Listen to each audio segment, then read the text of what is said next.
Now, for me, I was really drawn towards entrepreneurship. I felt like I needed to be running my own business, and I was trying to figure out how can I build a business around my strengths, things I love doing, like speaking and facilitation, networking, community building, things like that. And I eventually did that, which I'm very proud of, but I also had a lot of conversations with corporate clients, professionals, and realized that entrepreneurship is not for everybody.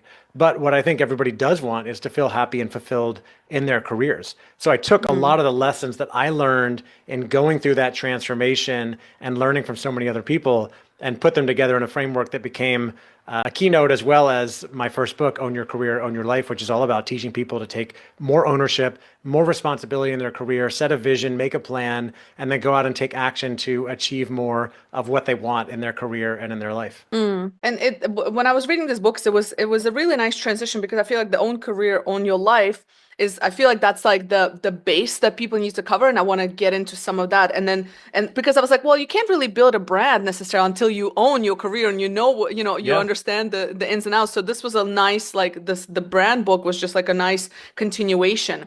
And to your point, I think what's interesting is that in this space, I always think about like, okay, maybe at one point we're all just going to be really fulfilled, right? But then it's like every year something happens, and then the Yeah. next thing, and the next thing. I think like right now this is the right time to have this conversation because of everything. I think a lot of people are going through a shift, right, with Mm. AI, and people just kind of like their whole careers are uplifted and they're not sure what's next for them.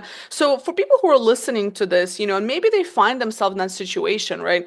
Mhm. Especially I'm thinking like a lot of my audience are probably going to be career change people, if anything.